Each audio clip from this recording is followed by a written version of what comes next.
Hi all, welcome to this class.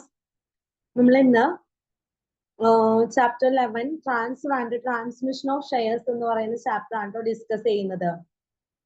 Okay, എന്താണ് transfer of shares എന്ന് പറഞ്ഞിട്ടുണ്ടെങ്കിൽ അതിന്റെ പ്രൊസീജിയർ എന്താണെന്നാണ് ചോദിച്ചിരിക്കുന്നത്. ട്രാൻസ്ഫർ ഓഫ് ഷെയർസ് ആ ഒരു പേരിൽ തന്നെ ഉണ്ടല്ലേ.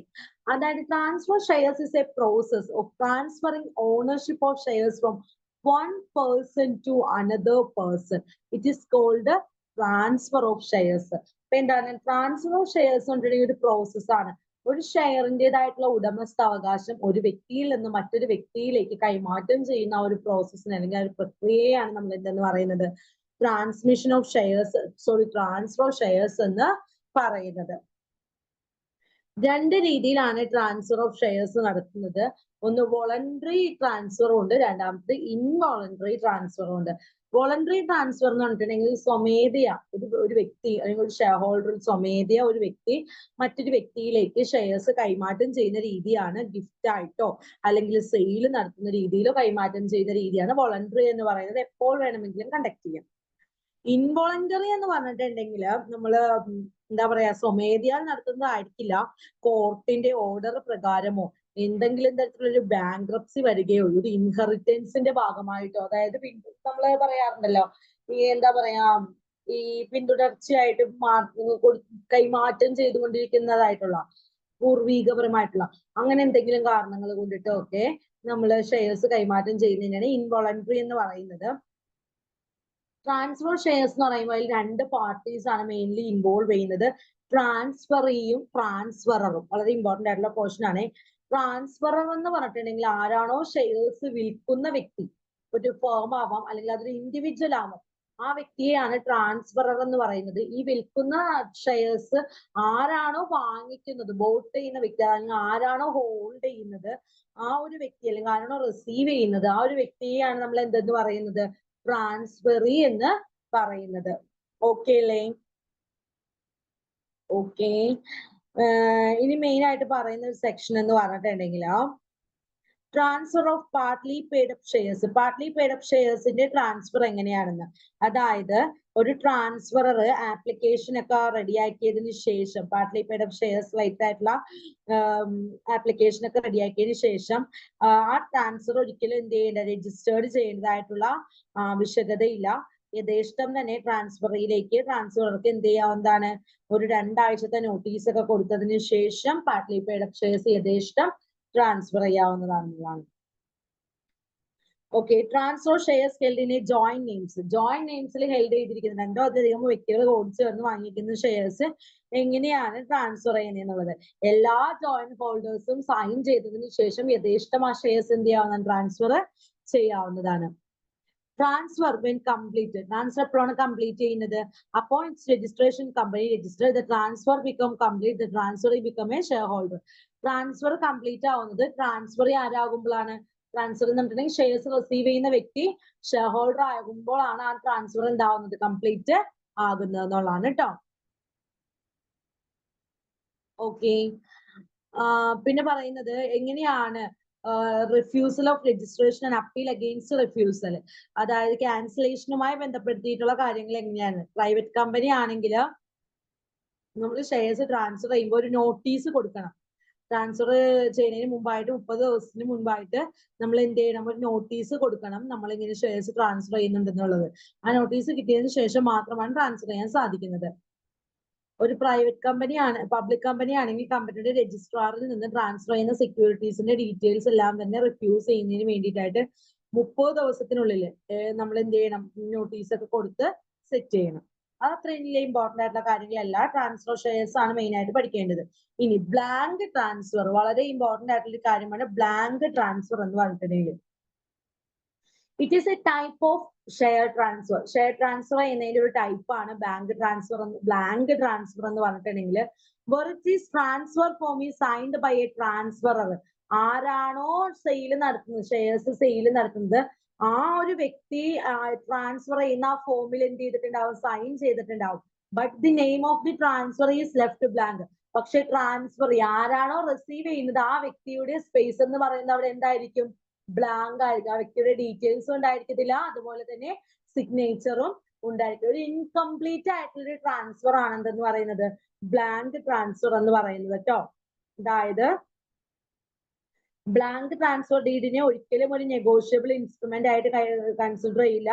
അതെന്തുകൊണ്ടാണെന്ന് നോക്കിക്കേ, ട്രാൻസ്ഫറിയുടെ ഡീറ്റെയിൽസ് ഒന്നും തന്നെ അവിടെ എന്ത് ചെയ്തിട്ടുണ്ടാവില്ല, മെൻഷൻ ചെയ്തിട്ടുണ്ടായിരിക്കില്ല. അതുകൊണ്ടാണ് ഇതിനെ ബ്ലാങ്ക് ട്രാൻസ്ഫർ എന്ന് വിളിക്കുന്നത് കേട്ടോ. ബ്ലാങ്ക് ട്രാൻസ്ഫർ എന്ന് പറഞ്ഞിട്ടുണ്ടെങ്കിൽ അതൊരു ടൈപ്പ് ഓഫ് ഷെയർ ട്രാൻസ്ഫർ ആണ്.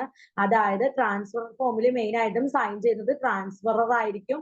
പക്ഷെ ട്രാൻസ്ഫറുടെ നെയിമിന്റെ സ്ഥാനത്ത് എന്തിണ്ടായിരിക്കില്ല, ബ്ലാങ്ക് ആയിട്ടായിരിക്കും കൊടുത്തിരിക്കുന്നത്. അതിനെയാണ് ബ്ലാങ്ക് ട്രാൻസ്ഫർ എന്ന് പറയുന്നത്. ഒരുപാട് ക്വസ്റ്റ്യൻ പേപ്പേഴ്സിൽ ചോദിച്ച ഒരു ക്വസ്റ്റ്യൻ ആണ് കേട്ടോ. അടുത്താണ് ഫോർഗെറ്റ് ട്രാൻസ്ഫർ എന്ന് പറഞ്ഞിട്ടുണ്ടെങ്കിൽ ഫോർഗെറ്റ് ട്രാൻസ്ഫറും ചോദിച്ചിട്ടുള്ള ഒരു ക്വസ്റ്റ്യൻ ആണ്.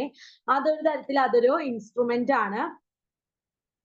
It refers to an unauthorized or fraudulent transfer of ownership or securities such as shares without the genuine consent or signature of the registered owner.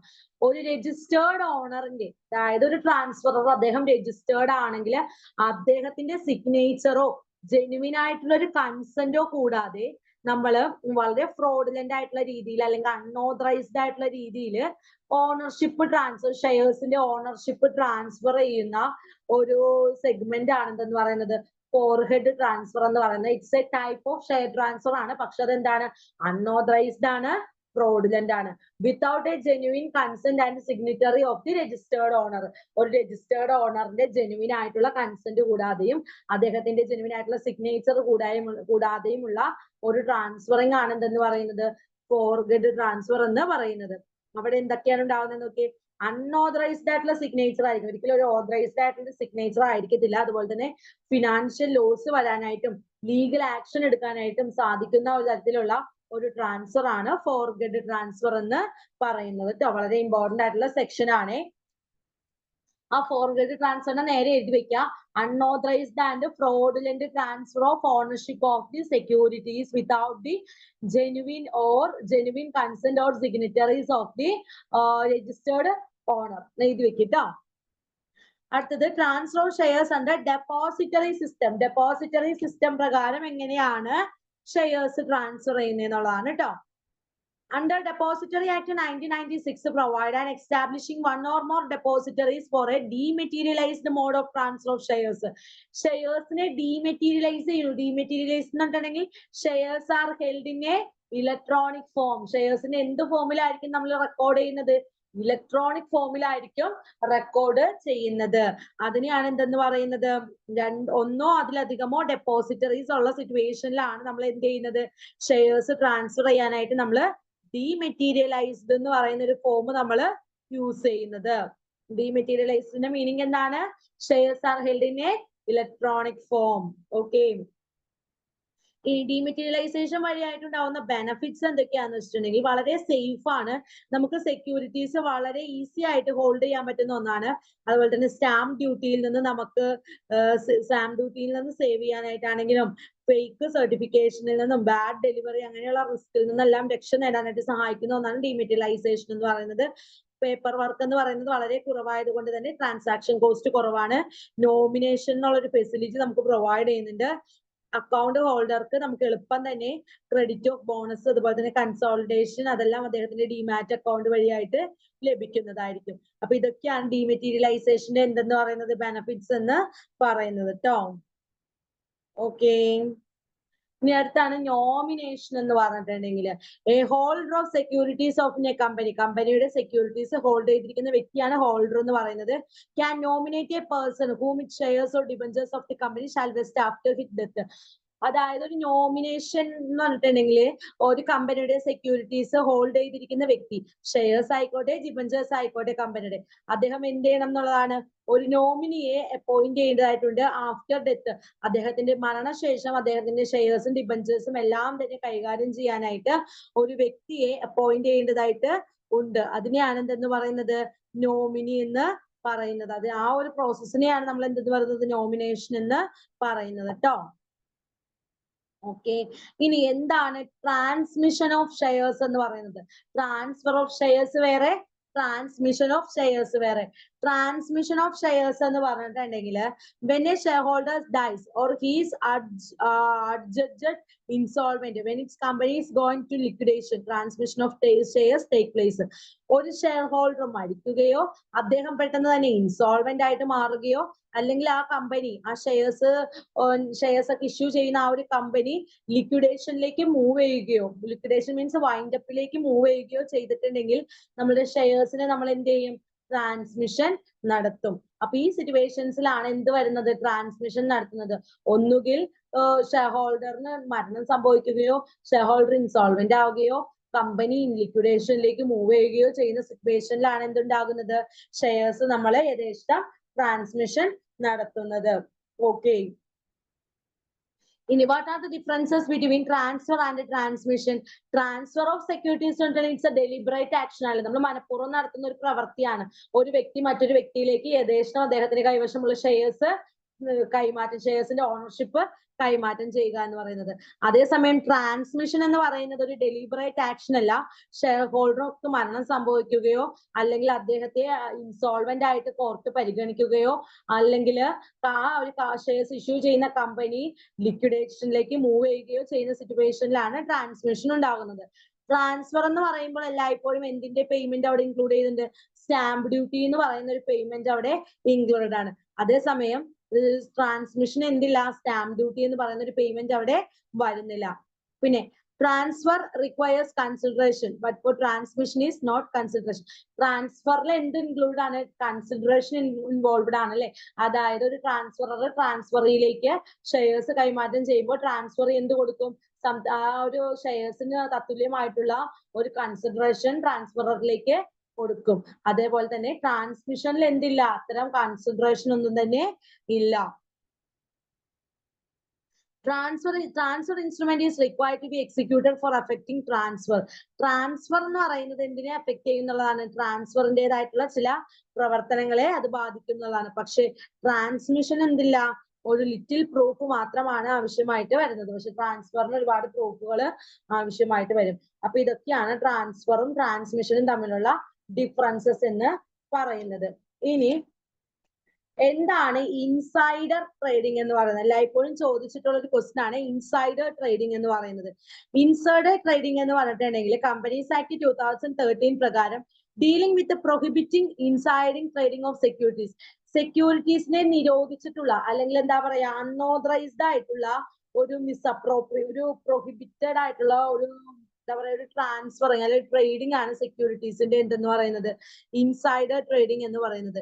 No person including as a director, key managerial person of the company could enter into insider trading. കമ്പനിയുമായിട്ട് relate ചെയ്ത യാതൊരു വ്യക്തിയും എന്തിൽ ഏർപ്പെടരുത്? Insider ട്രേഡിംഗിൽ ഏർപ്പെടാനായിട്ട് പാടില്ല എന്നാണ് പറയുന്നത് ട്ടോ. സെബിക്കാണ് ഇതിനെ കൺട്രോൾ ചെയ്യാനായിട്ടുള്ള റൈറ്റ് ഉള്ളത്. ഇൻസൈഡർ ട്രേഡിങ്ങിനെ കൺട്രോൾ ചെയ്യാനായിട്ടുള്ള റൈറ്റ് കംപ്ലീറ്റ്ലി വെസ്റ്റ് ചെയ്തിരിക്കുന്ന ആരിലാണ്? സെബിയിലാണ് ട്ടോ. അപ്പൊ സെബിയാണ് എന്ത് ചെയ്യുന്നത്? ഇത്തരം ഇൻസൈഡർ ട്രേഡിങ്ങിനെ എല്ലാം തന്നെ പ്രൊഹിബിറ്റ് ചെയ്യുന്നത്.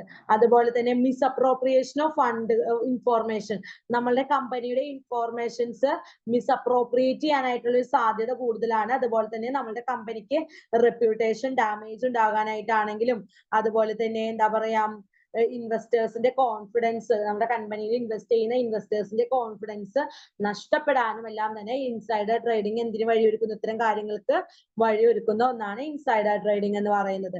പ്രൊഹിബിറ്റ് ചെയ്തിട്ടുള്ള കമ്പനീസ് ആക്ട് പ്രകാരം പ്രൊഹിബിറ്റ് ചെയ്തിട്ടുള്ള ട്രേഡിംഗ് ആയിട്ടാണ്, സെക്യൂരിറ്റീസ് റിലേറ്റഡ് ആയിട്ടുള്ള ട്രേഡിങ്ങിനെയാണ് ഇൻസൈഡർ ട്രേഡിംഗ് എന്ന് പറയുന്നത്. കമ്പനിയുമായിട്ട് റിലേറ്റ് ചെയ്തിരിക്കുന്ന ഡയറക്ടേഴ്സോ കീ മാനേജറിയൽ പേഴ്സൺസോ ആരും എന്തിൽ ഏർപ്പെടാൻ പാടില്ല? ഇൻസൈഡർ ട്രേഡിംഗിൽ ഏർപ്പെടാനായിട്ട് പാടില്ല. ഇൻസൈഡർ ട്രേഡിങ്ങിനെ പ്രൊഹിബിറ്റ് ചെയ്യാനായിട്ടുള്ള വേരിയസ് ആയിട്ടുള്ള മെഷേഴ്സും പോളിസീസും റെഗുലേഷൻസ് എല്ലാം ഇൻട്രൊഡ്യൂസ് ചെയ്യാനുള്ള റൈറ്റ് ആരിലാണ് വെസ്റ്റ് ചെയ്തിരിക്കുന്നത്? Security exchange board of India എന്ന് പറയുന്ന സെബി എന്ന് പറയുന്ന അപെക്സ് ബോഡിയിലാണ് ഇൻവെസ്റ്റ് ചെയ്തിരിക്കുന്നത്. പിന്നെ നമ്മുടെ ഇൻഫോർമേഷൻസിന് മിസ്അപ്രോപ്രിയേഷൻ സംഭവിക്കാനായിട്ടാണെങ്കിലും നമ്മുടെ കമ്പനിയുടെ റെപ്യൂട്ടേഷൻ ഡാമേജ് ഉണ്ടാകാനായിട്ടാണെങ്കിലും അതുപോലെ തന്നെ ഇൻവെസ്റ്റേഴ്സിന്റെ കോൺഫിഡൻസിൽ ലോസ് സംഭവിക്കാനായിട്ടാണെങ്കിലും എല്ലാം തന്നെ ഇൻസൈഡർ ട്രേഡിംഗ് വഴിയായിട്ടാണ് ഇതെല്ലാം ഉണ്ടാകുന്നത് ട്ടോ. ഇനി എന്താണ് വിസിൽ ബ്ലോയിങ് എന്ന് പറയുന്നത്? വിസിൽ ബ്ലോയിങ് എല്ലായ്പ്പോഴും ചോദിക്കുന്ന ഒരു ക്വസ്റ്റ്യൻ ആണ്. വിസിൽ ബ്ലോയിങ് എന്ന് പറഞ്ഞിട്ടുണ്ടെങ്കിൽ ഒരു ആക്ഷൻ ആണ്.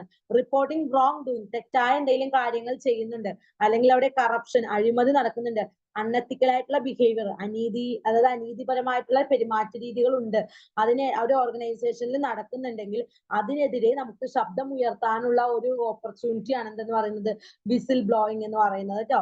It refers as an act of reporting wrong doing, തെറ്റായിട്ടുള്ള പ്രവണത, corruption, അഴിമതി, unethical behavior within an organization to the authorities who can take actions. അത് അതോറിറ്റിയിലെ അറിയിച്ച് അതോറിറ്റിക്ക് ആക്ഷൻ എടുക്കാനുള്ള ഒരു റൈറ്റ് ഉള്ള ഒന്നാണ് വിസിൽ ബ്ലോയിങ് എന്ന് പറയുന്നത് കേട്ടോ.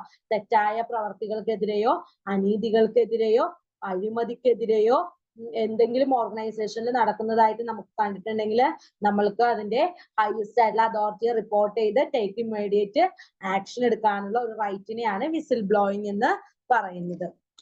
ഓക്കെ അല്ലേ? അപ്പൊ ഇത്തരം കാര്യങ്ങളൊക്കെയാണ് നമ്മളുടെ transmission and transfer of shares എന്ന് പറയുന്ന ഈ ചാപ്റ്ററിൽ ഏറ്റവും ഇമ്പോർട്ടന്റ് ആയിട്ട് നമ്മൾ ഡീൽ ചെയ്യുന്ന കാര്യങ്ങൾ കേട്ടോ.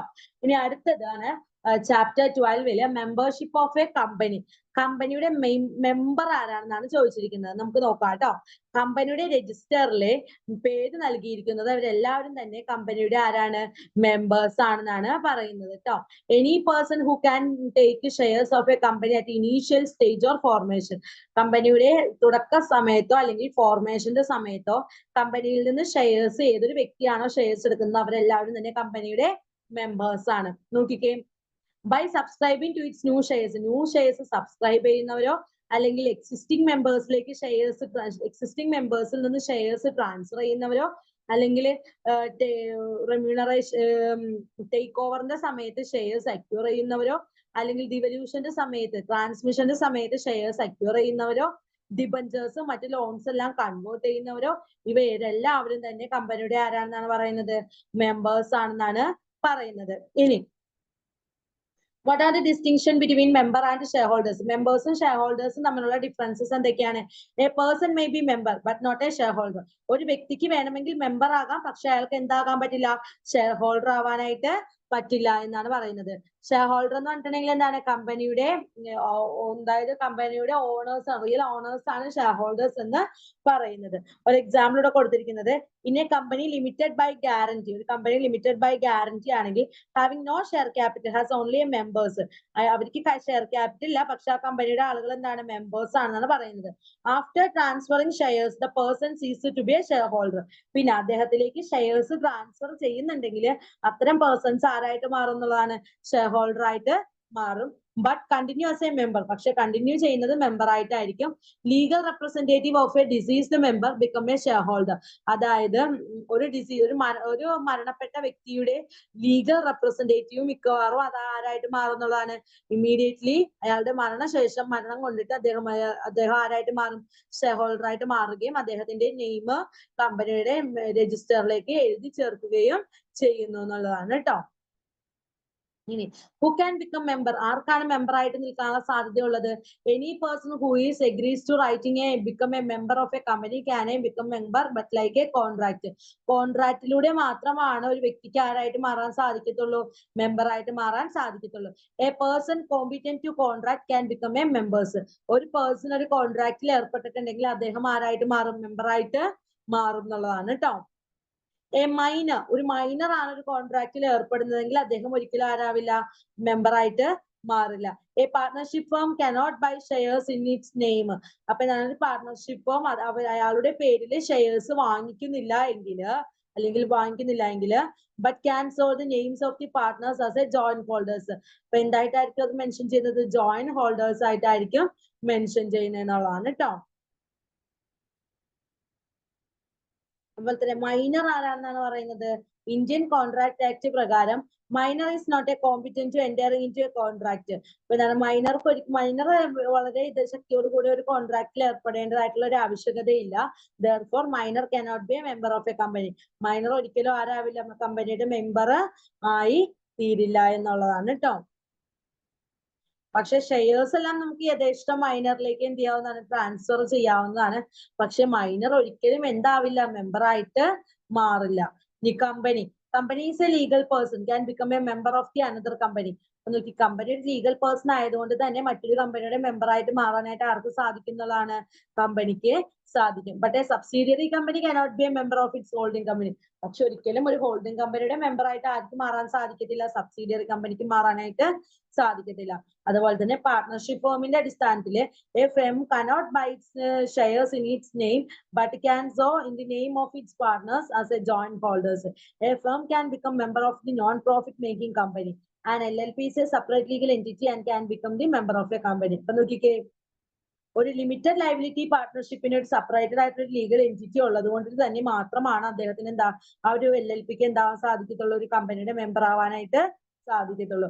അല്ലാതെ ഫേം ഒരിക്കലും അവരുടെ പേരിൽ ഷെയർസ് ഹോൾഡ് ചെയ്യുന്നില്ലെങ്കിൽ അവരെ ഒരിക്കലും എന്തായിട്ട് കൺസിഡർ ചെയ്യില്ല, മെമ്പർ ആയിട്ട് കൺസിഡർ ചെയ്യില്ല എന്നുള്ളതാണ് കേട്ടോ. അതുപോലെ തന്നെ HUFന്റെ കേസിൽ Hindu undivided family can have shares in the company in the name of Karta, who will become the member of the company. കർത്തയുടെ പേരിൽ company Hindu undivided family shares hold ചെയ്യുന്നുണ്ടെങ്കിൽ അത് ആരാവുന്നാണ് പറയുന്നത്? കർത്തയുടെ പേരിൽ ഹോൾഡ് ചെയ്യുന്നുണ്ടെങ്കിൽ അത് കമ്പനിയിലെ മെമ്പർ ആവും. അതുപോലെ തന്നെ insolvent, a member of a company become insolvent. ഒരു കമ്പനിയുടെ മെമ്പർ ഇൻസോൾവെന്റ് ആണെങ്കിൽ he continues to a member until his name is removed from the register of member. അദ്ദേഹം ഇൻസോൾവെന്റ് ആണെങ്കിൽ പോലും കമ്പനിയുടെ മെമ്പർ ആയിട്ടായിരിക്കും കണ്ടിന്യൂ ചെയ്യുന്നത്. അദ്ദേഹത്തിന്റെ പേര് എപ്പോഴാണോ കമ്പനിയുടെ രജിസ്റ്ററിൽ നിന്ന് റിമൂവ് ചെയ്യുന്നത് അപ്പോൾ മാത്രമാണ് അദ്ദേഹം ആരായിട്ട് മാറുള്ളൂ, മെമ്പർ അല്ലാതെ മാറുകയുള്ളൂ. In case of foreigners, in the general or special permission of the RBIയുടെ സ്പെഷ്യൽ പെർമിഷൻ അനുസരിച്ചിട്ട് FEMA അലോ ചെയ്യുന്നതാണ് foreigners to be a shareholder of a company. But when becomes to alien enemy, all these rights of members of company just suspended. പക്ഷേ ഒരു foreigner കമ്പനിയുടെ share holder ആണെങ്കിൽ പോലും അദ്ദേഹം വെളിയിൽ നിന്നുള്ള ഒരു ഫോറിനർ ആയതുകൊണ്ടിട്ട് തന്നെ കമ്പനിയുടെ മെമ്പേഴ്സിനായിട്ട് നമ്മൾ അലോക്കേറ്റ് ചെയ്യുന്ന റൈറ്റ്സ് ഒന്നും തന്നെ ആർക്കും അവകാശപ്പെട്ടതല്ല, ഫോറിനേഴ്സിന് അവകാശപ്പെട്ടതല്ല. അതുപോലെ joint holders, when 2 or more persons jointly hold shares in a public company, ഒരു പബ്ലിക് കമ്പനിയുടെ ഷെയർസ് ജോയിൻ ആയിട്ടാണ് രണ്ടോ അതിലധികമോ വ്യക്തികൾ hold ചെയ്തേക്കണമെങ്കിൽ they are counted as a separate members. അവരെ ഓരോരുത്തരെയും സെപ്പറേറ്റ് മെമ്പേഴ്സ് ആയിട്ടാണ് എന്ത് ചെയ്യുന്നത്, കൺസിഡർ ചെയ്യുന്നത്. അതുപോലെ തന്നെ പബ്ലിക് ഓഫീസ്, അതായത് ഇൻകം ടാക്സ് ഡിപ്പാർട്ട്മെന്റോ അതുമായി ബന്ധപ്പെട്ട മറ്റ് പബ്ലിക് ഓഫീസസ് ആരും തന്നെ കമ്പനിയുടെ മെമ്പേഴ്സ് അല്ല എന്നാണ് പറയുന്നത്. അതുപോലെ തന്നെ president or governor, in government of company the shares can held in the name of the president of India or state governor. എന്നൊക്കെ ഗവൺമെന്റ് കമ്പനി ഷെയർസ് ഹോൾഡ് ചെയ്യുന്നത് ആരുടെ പേരിലായിരിക്കും? ഒന്നുകിൽ ഇന്ത്യയുടെ പ്രസിഡന്റിന്റെ പേരിലോ അല്ലെങ്കിൽ സ്റ്റേറ്റിന്റെ ഗവർണറുടെ പേരിലോ ആയിരിക്കും എന്ത് ചെയ്യുന്നത്, ഷെയർസ് ഹോൾഡ് ചെയ്യുന്നത് എന്നുള്ളതാണ് കേട്ടോ.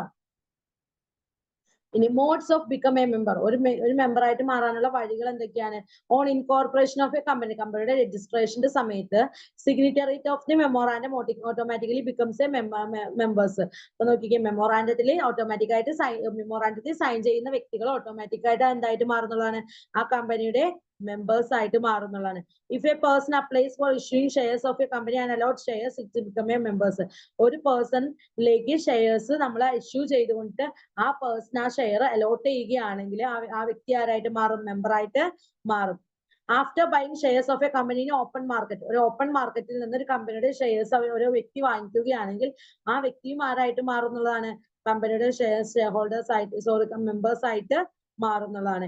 In case after death of A member, ഒരു കേസ് എടുത്തിട്ടുണ്ടെങ്കിൽ ഒരു മെമ്പറുടെ മരണശേഷം അദ്ദേഹത്തിന്റെ നോമിനി ആരാണോ അല്ലെങ്കിൽ ലീഗൽ റെപ്രസെന്റേറ്റീവ് ആരാണോ അദ്ദേഹത്തിന്റെ പേര് കമ്പനിയുടെ രജിസ്റ്ററിൽ മെൻഷൻ ചെയ്തിട്ടുണ്ടെങ്കിൽ ആ വ്യക്തിയിലേക്ക് യഥേഷ്ടം എന്ത് ആ വ്യക്തി ആരായിട്ട് മാറുന്നതാണ്, മെമ്പർ ആയിട്ട് മാറുന്നതാണ്. അപ്പൊ ഈ കേസസിലൊക്കെയാണ് എന്ത് ചെയ്യുന്നത്, കമ്പനിയുടെ മെമ്പേഴ്സ് ആയിട്ട് മാറാനുള്ള വഴികൾ എന്ന് പറയുന്നത്.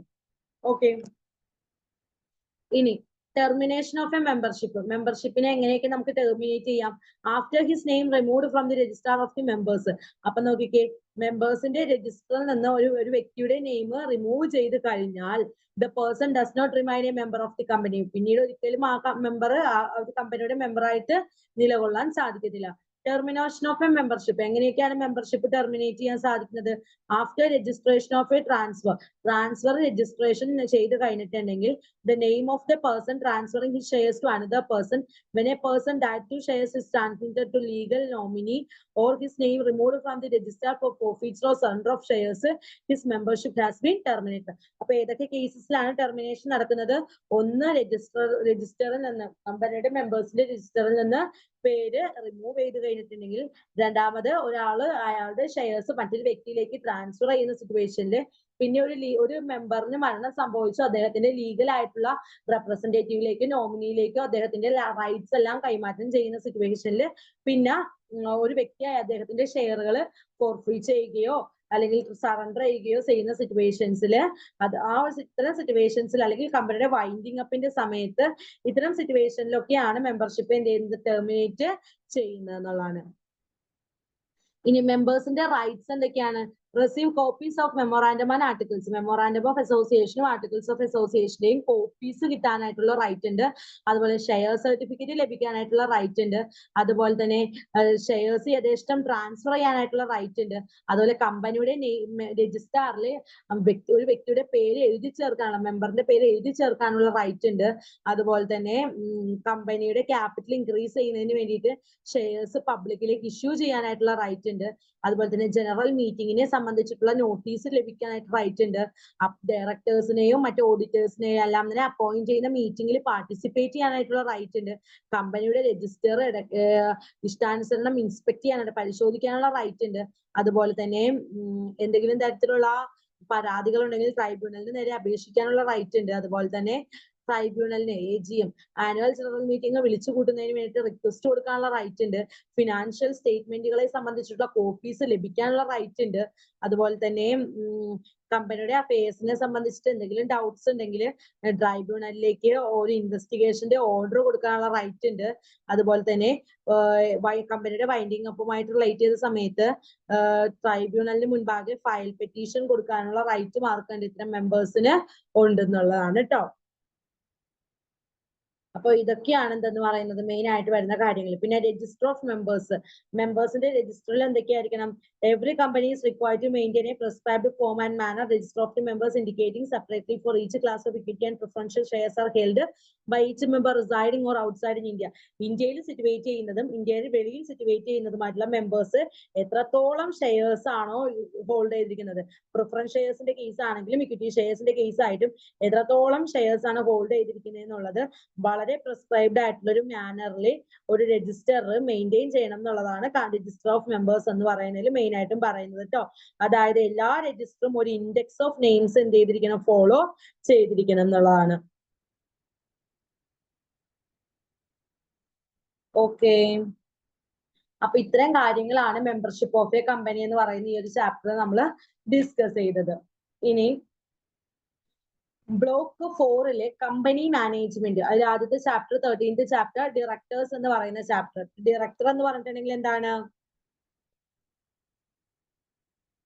ഡയറക്ടർ എന്ന് പറഞ്ഞിട്ടുണ്ടെങ്കിൽ ബോർഡ് ഓഫ് ഡയറക്ടേഴ്സിന് ഡയറക്ടർ എന്ന് പറയുന്നത് representatives of the shareholders. Share ഹോൾഡേഴ്സിന്റെ പ്രതിനിധികളാണ് ആരെന്ന് പറഞ്ഞിട്ടുണ്ടെങ്കിൽ ഡയറക്ടേഴ്സ് എന്ന് പറയുന്നത്.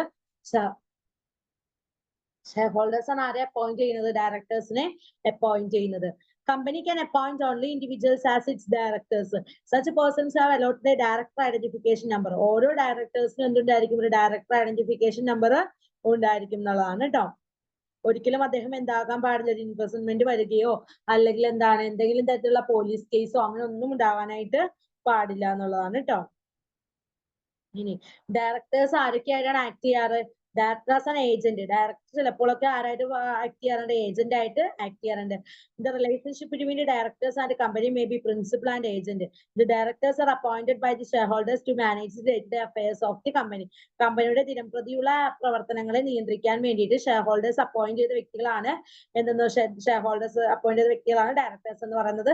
ചില സമയത്ത് ഡയറക്ടേഴ്സും കമ്പനിയും തമ്മിൽ പ്രിൻസിപ്പൽ ആൻഡ് ഏജന്റ് എന്ന് പറയുന്ന ഒരു റിലേഷൻഷിപ്പ് ആണ് ഉള്ളത് എന്നുള്ളതാണ് കേട്ടോ.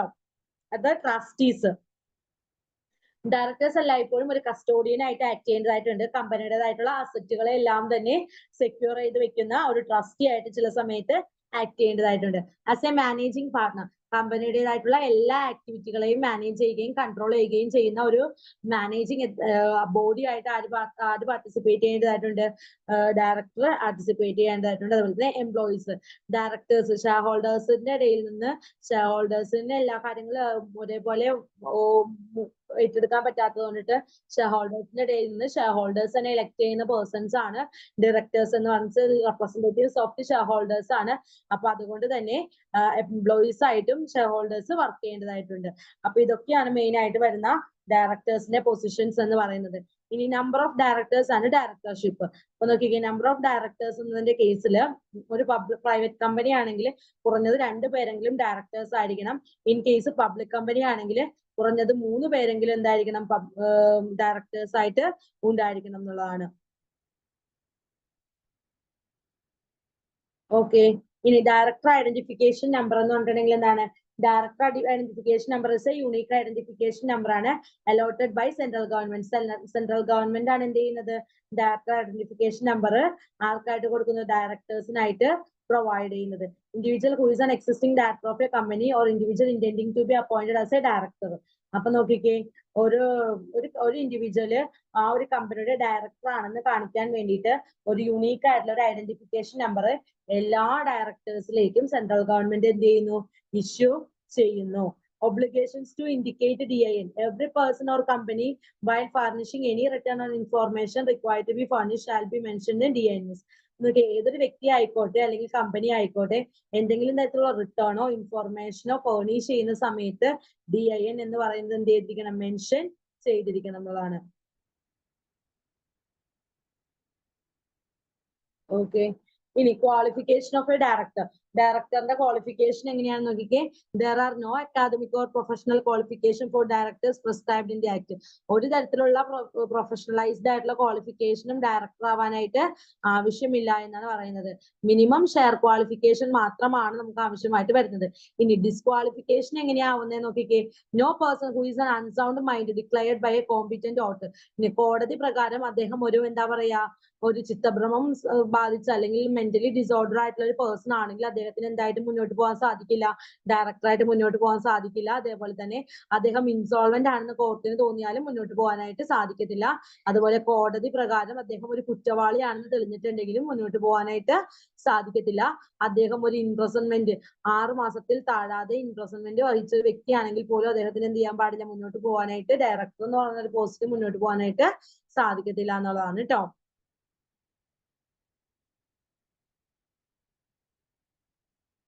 നോക്കിക്കേ, അപ്പോയിന്റ്മെന്റ് ഓഫ് ഡയറക്ടേഴ്സ്. ഡയറക്ടേഴ്സ് നമുക്ക് എപ്പോഴൊക്കെയാണ് അപ്പോയിന്റ്മെന്റ് ചെയ്യാനായിട്ട് സാധിക്കുന്ന സിറ്റുവേഷൻ നോക്കിക്കേ.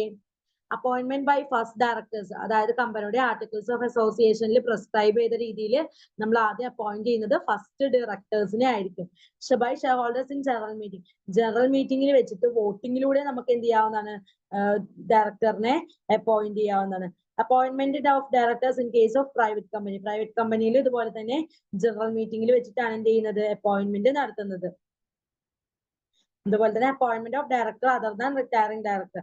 ഒരു റിട്ടയറിംഗ് ഡയറക്ടർ, അതായത് എന്താ പറയുന്ന ഒരു ഡയറക്ടർ റിട്ടയർ ആയി പോകുന്നതുമായിട്ട് ബന്ധപ്പെടുത്തി നമുക്ക് ഒരു ഡയറക്ടറിനെ അപ്പോയിന്റ് ചെയ്യാവുന്നതാണ്. അതുപോലെ തന്നെ ഇൻഡിവിജ്വലി വോട്ടിംഗ് കൊടുത്തുകൊണ്ടിട്ടും ഡയറക്ടറിനെ അപ്പോയിന്റ് ചെയ്യാവുന്നതാണെന്നുള്ളതാണ് കേട്ടോ.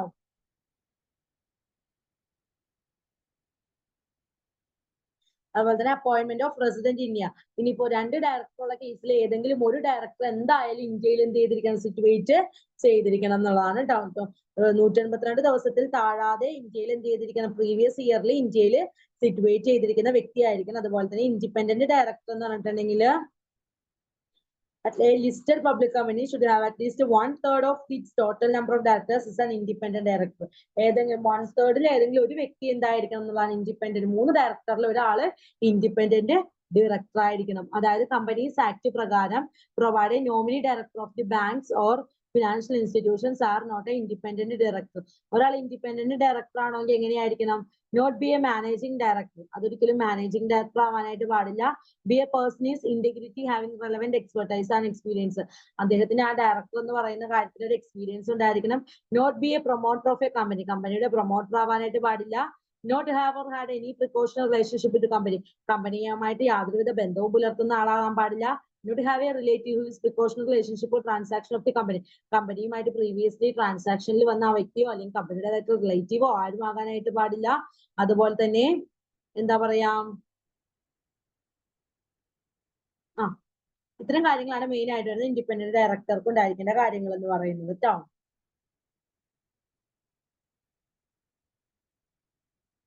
ഇനി മെയിൻ ആയിട്ട് വരുന്ന കാര്യങ്ങൾ എന്തൊക്കെയാന്ന് വെച്ചിട്ടുണ്ടെങ്കിൽ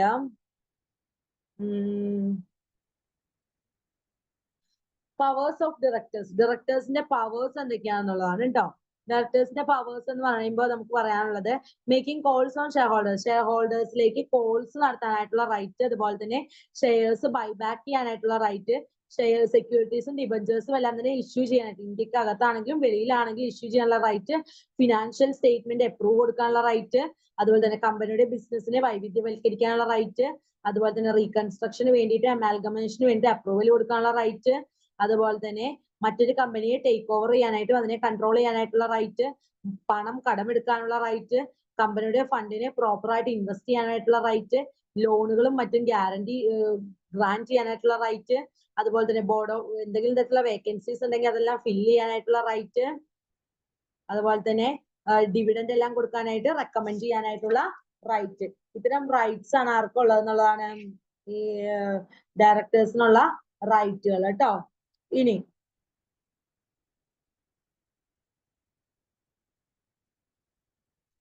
എന്തൊക്കെയാണ് ഡയറക്ടേഴ്സിന്റെ ഡ്യൂട്ടീസ് എന്ന് പറഞ്ഞിട്ടുണ്ടെങ്കിൽ സ്റ്റാറ്റ്യൂട്ടറി ഡ്യൂട്ടീസും ഉണ്ട്, ജനറൽ ആയിട്ടുള്ള ഡ്യൂട്ടീസും ഉണ്ട്.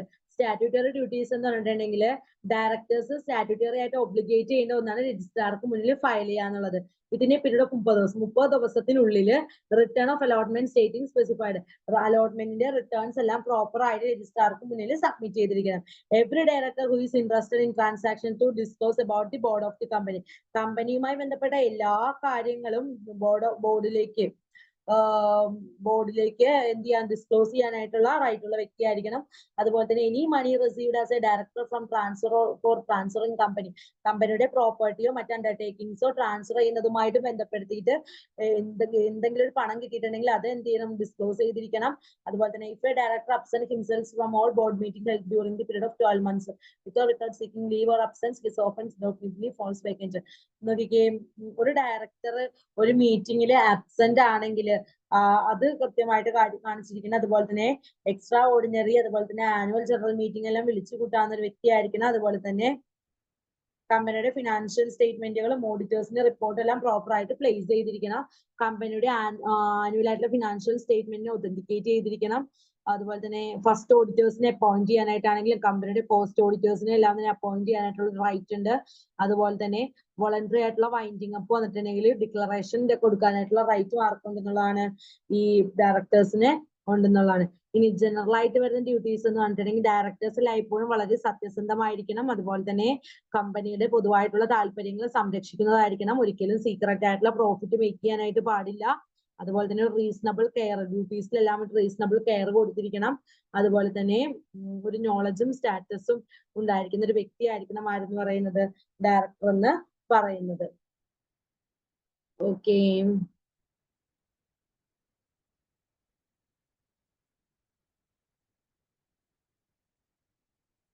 ഇനി ലയബിലിറ്റീസ് എന്തൊക്കെയാന്ന് നോക്കിക്കേ. ലയബിലിറ്റീസ് ഓഫ് എ കമ്പനി, കമ്പനിയുമായിട്ട് ബന്ധപ്പെട്ട ചില ബാധ്യതകൾ നിന്നും breach of fiduciary duty, the directors have to be act in interest of the company and in case of directors are dishonesty he will held liable for breach of fiduciary duties. ഇപ്പോൾ directors എല്ലായ്പ്പോഴും കമ്പനിയോട് പൊതുവായിട്ടുള്ള ഒരു താല്പര്യമുള്ള വ്യക്തിയായിരിക്കണം. ഇനി എന്തെങ്കിലും case കൊണ്ടിട്ട് ഒരു ഡിസ്ഹോണസ്റ്റി, സത്യസന്ധത ഇല്ലാത്ത എന്തെങ്കിലും പ്രവർത്തികൾ ഡയറക്ടറിന്റെ ഭാഗത്തു നിന്നുണ്ടെങ്കിൽ അദ്ദേഹത്തിന്റെ ഡ്യൂട്ടി അത് ബ്രീച്ച് ചെയ്യുന്നുണ്ടെങ്കിൽ റിഫ്യൂസ് ചെയ്യാനായിട്ടുള്ള കാരണമാകും. Ultra Vires Act, Memorandum and Articles of a company lays down powers of the board of directors who have worked within a limit.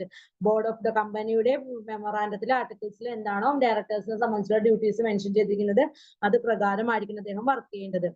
ഇനി നെഗ്ലിജൻസ്, അതായത് when a director of a company do not exercise reasonable care, skill or diligence with exercising powers they are deemed to have acted negligently will be liable. നോക്കിക്കേ, അദ്ദേഹം ചെയ്യുന്ന വർക്കിൽ അദ്ദേഹം ഒരു care കൊടുത്തിരിക്കണം. അതൊന്നും care ഒന്നും കൊടുക്കാതെ ഒരു നെഗ്ലിജന്റ് ആയിട്ടാണ് വർക്ക് ചെയ്യുന്നതെങ്കിൽ അതിനനുസരിച്ച് അദ്ദേഹം ലയബിൾ ആയിരിക്കും. അതിന് അത്തരം നെഗ്ലിജൻസ് വഴിയായിട്ടുണ്ടാകുന്ന പ്രവർത്തനങ്ങൾക്ക് അദ്ദേഹം ലയബിൾ ആയിരിക്കും എന്നുള്ളതാണ്. മാലാഫൈഡ് act, the trustees of the assets of the company, the directors should perform the duties honestly, otherwise they held liable for the breach of trust. Directors എല്ലായ്പ്പോഴും ട്രസ്റ്റ് വർത്തി പേഴ്സൺ ആയിരിക്കണം.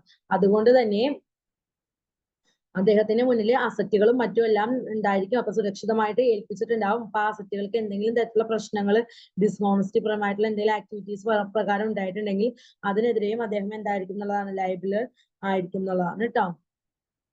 Okay, അപ്പൊ ഇത്തരം കാര്യങ്ങളൊക്കെയാണ് main ആയിട്ട് നിങ്ങൾ ഈ ഒരു ചാപ്റ്ററിൽ നിന്ന് മെയിൻ ആയിട്ടും പഠിച്ചിരിക്കേണ്ട കാര്യങ്ങൾ എന്ന് പറയുന്നത്. ഒരുപാട് കാര്യങ്ങളുണ്ട്, നമുക്ക് ആവശ്യമുള്ള കാര്യങ്ങൾ മാത്രം പഠിച്ചു വെക്കുക കേട്ടോ. ഇനി 14th ചാപ്റ്റർ മാനേജീരിയൽ റെമ്യൂണറേഷൻ എന്ന് പറയുന്നത്. The Companies Act says that the remuneration means any money or equivalent given or passed any person whose service rendered by him. നമുക്ക് നൽകിയ സർവീസസിന് അനുസൃതമായിട്ട് നമ്മൾ ആ ഒരു വ്യക്തിയിലേക്ക് നമ്മൾ കൊടുക്കുന്ന പണമോ അതിന് ഈക്വലന്റ് ആയിട്ടുള്ള എമൗണ്ടോ ആണ് നമ്മൾ എന്തെന്ന് പറയുന്നത് റെമ്യൂണറേഷൻ എന്ന് പറയുന്നത്. Something in return. Remuneration may be monthly payment or specified percentage of profit of commission or fee attending board meeting and reimbursement of that taxes. Remuneration ഒന്നെങ്കിൽ മന്ത്ലി പേയ്മെന്റ് ആവാം, അല്ലെങ്കിൽ പ്രോഫിറ്റിന്റെ certain percentage ആവാം, അല്ലെങ്കിൽ commission ആവാം, അല്ലെങ്കിൽ board മീറ്റിംഗിൽ attend ചെയ്തതിന് വേണ്ടിയിട്ടുള്ള ഫീസ് ആയിട്ടാണെങ്കിലും കൊടുക്കാം. What is not a managerial remuneration? Managerial remuneration അല്ലാത്തത് ഏതാണ്? Premium on insurance taken by a company on behalf of MD, full-time directors or managers, CEO, CFO, company secretary, indemnifying them against the liability of negligence, default, breach of duty, breach of trust is not part of remuneration. ഇപ്പൊ നമ്മൾക്ക് ഇൻഷുറൻസിന്റെ പ്രീമിയമോ അതൊന്നും തന്നെ എന്തായാലും consider ചെയ്യില്ല, managerial remuneration ആയിട്ട് consider ചെയ്യില്ല. അതുപോലെ തന്നെ എന്തെങ്കിലും പ്രൊഫഷണൽ ആയിട്ടുള്ള സർവീസസ് നമുക്ക് പ്രൊവൈഡ് ചെയ്തതിനായിട്ട് the remuneration to a director for a services for any other capacity not include as a professional services. അതായത് ഡയറക്ടർ എന്തെങ്കിലും സർവീസസ് നമുക്ക് പ്രൊവൈഡ് ചെയ്തിട്ടുണ്ടെങ്കിൽ അതിന് ഒരിക്കലും റെമ്യൂണറേഷൻ കൊടുക്കുന്നതായിട്ട് നമുക്ക് കൺസിഡർ ചെയ്യാനായിട്ട് പാടില്ല. അതുപോലെ തന്നെ guarantee commission received by a director is not a part of remuneration. നമ്മളൊരു ഗ്യാരണ്ടീഡ് ആയിട്ടുള്ള ഒരു കമ്മീഷൻ റിസീവ് ചെയ്യുന്നുണ്ടെങ്കിൽ അതൊരിക്കലും എന്തല്ല റെമ്യൂണറേഷന്റെ ഒരു ഭാഗമല്ല എന്നാണ് പറയുന്നത് കേട്ടോ. റെമ്യൂണറേഷൻ അല്ല എപ്പോഴും പേ ചെയ്യുന്നത് ഒരു മന്ത്ലി ബേസിസിലായിരിക്കും, ഒരു നെറ്റ് പ്രോഫിറ്റിന്റെ ഒരു സ്പെസിഫിക് പെർസെന്റേജ് ആയിട്ടായിരിക്കും നമ്മൾ എന്ത് റിസീവ് ചെയ്യുന്നത്, റെമ്യൂണറേഷൻ നമ്മൾ റിസീവ് ചെയ്യുന്നത് എന്നുള്ളതാണ് കേട്ടോ. Sitting fee എന്ന് പറഞ്ഞിട്ടുണ്ടെങ്കിൽ there is a ceiling of 1 lakh per board or committee meeting prescribed under the role of Companies Act. Companies Act പ്രകാരം 1 lakh എന്ന് പറയുന്ന ഒരു സീലിംഗ് എമൗണ്ട് ആണ്. ഓവറോൾ സീലിംഗ് എന്ന് പറയുന്നത് total managerial remuneration payable by a public company to its directors including managing director, full time director, manager, representative of financial year must be not exceeding 11% of net profit of the financial year.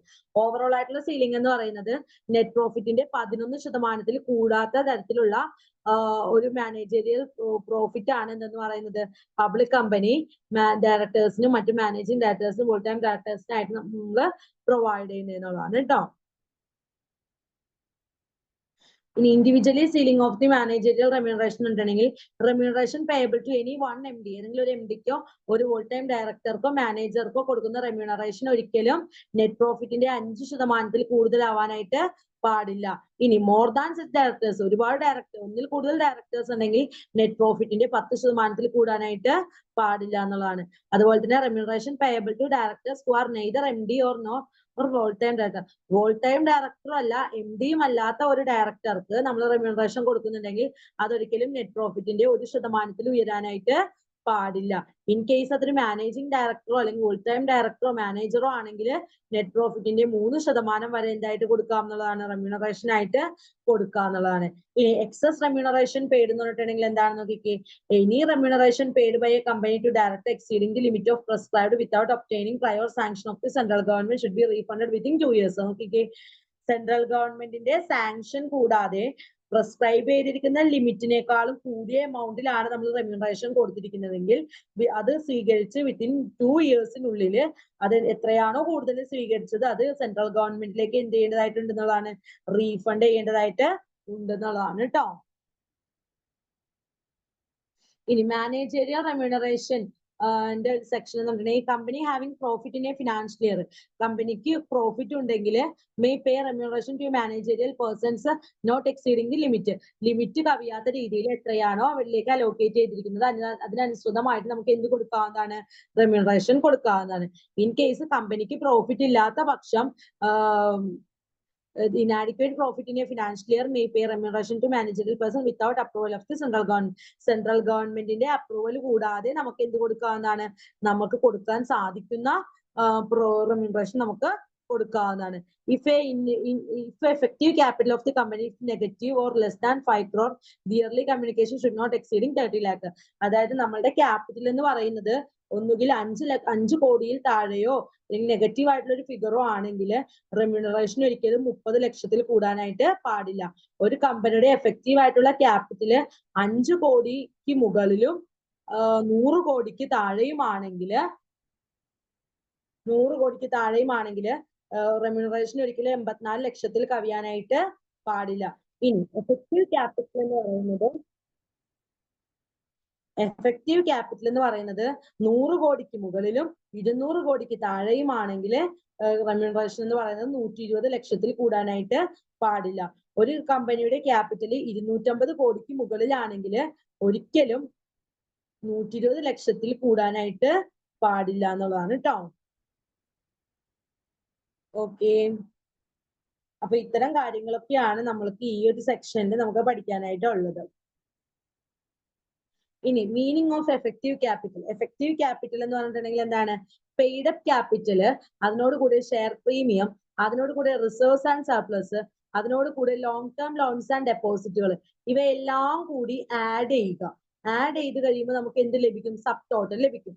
അതിൽ നിന്ന് investment എന്തെങ്കിലും ഉണ്ടെങ്കിൽ അത്, accumulated losses എന്തെങ്കിലും ഉണ്ടെങ്കിൽ അത്, preliminary expenses not write off ചെയ്യാത്ത preliminary expenses ഉണ്ടെങ്കിൽ അത്, അവയെല്ലാം കൂടി കൂട്ടിയതിന്റെ സബ് ടോട്ടൽ കുറയ്ക്കുന്നതിനെയാണ് എന്തെന്ന് പറയുന്നത്?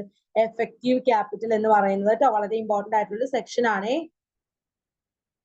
ഇപ്പൊ മാനേജറിയൽ റെമ്യൂണറേഷൻ എന്താണ്? മാനേജറിയൽ റെമ്യൂണറേഷന്റെ സീലിംഗ് ലെവലുകൾ എങ്ങനെയാണ്? അതുപോലെ തന്നെ എങ്ങനെയൊക്കെയാണ് മാനേജറിയൽ റെമ്യൂണറേഷൻ പേ ചെയ്യുന്നത്? എക്സസ് റെമ്യൂണറേഷൻ പേ ചെയ്തിട്ടുണ്ടെങ്കിൽ എങ്ങനെയാണ്?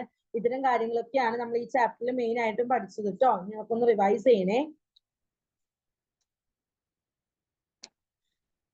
ഓക്കെ, ഇനി എന്താണ് company secretary? Chapter 15 company secretary എന്ന് പറഞ്ഞിട്ടുണ്ടെങ്കിൽ എന്താണ്? കമ്പനി സെക്രട്ടറി എന്ന് പറഞ്ഞിട്ടുണ്ടെങ്കിൽ ഒരു പേഴ്സൺ ആണ്. Company secretariat of India institute ചെയ്യുന്ന കമ്പനി സെക്രട്ടറി ഓഫ് ഇന്ത്യ പ്രകാരം അപ്പോയിന്റ് ചെയ്യുന്ന ഒരു പേഴ്സണെയാണ് എന്തെന്ന് പറയുന്നത്? കമ്പനി സെക്രട്ടറി എന്ന് പറയുന്നത്. Every listed company and every other public company have paid up share capital of ₹10 crore or more than required to full time a managerial persons.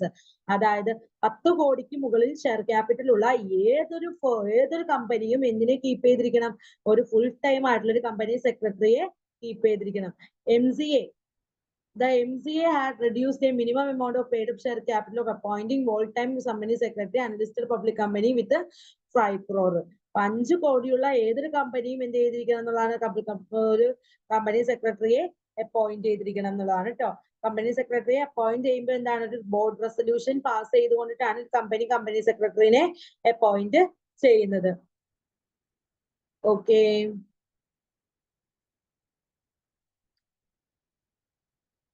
ഇനി ഒരു company സെക്രട്ടറിനെ എങ്ങനെയാ റിമൂവ് ചെയ്യുന്നതെന്ന് വെച്ചിട്ടുണ്ടെങ്കിൽ, company secretary can be removed by the board. ബോർഡാണ് remove ചെയ്യുന്നത്. As an employee of a company, ഒരു കമ്പനിയുടെ എംപ്ലോയി എന്ന നിലയിൽ he can remove as per the rules of governing relationship or masters or servants after giving its due notice. Notice വ്യക്തിയിലേക്ക് കൊടുത്തതിന് ശേഷമാണ് company secretary എന്ത് ചെയ്യുന്നത്? റിമൂവ് ചെയ്യുന്നത്. In the case of wilful of disobedience, misconduct, negligence, incompetence or permanent disability, the service may be terminated without giving any notice. താഴെ പറയുന്ന ഇപ്പൊ ഒരു വിൽഫുൾ ആയിട്ടുള്ള ഡിസൊബീഡിയൻസ്, നമ്മൾ എന്ത് കാര്യങ്ങൾ അനുസരിക്കുന്നില്ല, നമ്മൾക്ക് ഒന്നിനോടൊരു കടമയില്ല, മിസ്കണ്ടക്ട് ആണ്, നെഗ്ലിജൻസ് ആണ്, അതുപോലെ തന്നെ എന്താണ്, ഇൻകോമ്പിറ്റൻസോ പെർമനന്റ് ആയിട്ടുള്ള ഡിസബിലിറ്റീസോ അങ്ങനെ എന്തെങ്കിലും ഉണ്ടെങ്കിൽ നമുക്ക് എന്ത് ചെയ്യാവുന്നതാണ്? കമ്പനിയുടെ സെക്രട്ടറിനെ റിമൂവ് ചെയ്യാവുന്നതാണ്. ഓക്കെ, അപ്പൊ ഇത്തരം കാര്യങ്ങളൊക്കെയാണ് നമ്മൾ പഠിച്ചത്. അപ്പൊ ഇന്ന് ഡിസ്കസ് ചെയ്ത കാര്യങ്ങൾ എല്ലാവർക്കും മനസ്സിലായെന്ന് ഞാൻ പ്രതീക്ഷിക്കുകയാണ്. നമുക്ക് നെക്സ്റ്റ് ക്ലാസ്സിൽ ഇതൊക്കെ തന്നെ നമുക്കൊന്ന് റിവൈസ് ചെയ്ത് പോവാം. അപ്പൊ നിങ്ങൾ എന്റെ കൂടെ എല്ലാ ചാപ്റ്റേഴ്സും ഒന്ന് റിവൈസ് ചെയ്യണേ. ഓക്കെ, അപ്പൊ എന്തെങ്കിലും ഡൗട്ട്സ് ഒക്കെ ഉണ്ടെങ്കിൽ നമുക്ക് നെക്സ്റ്റ് ക്ലാസ്സിൽ ക്ലാരിഫൈ ചെയ്യാവുന്നതാണ്. Thank you.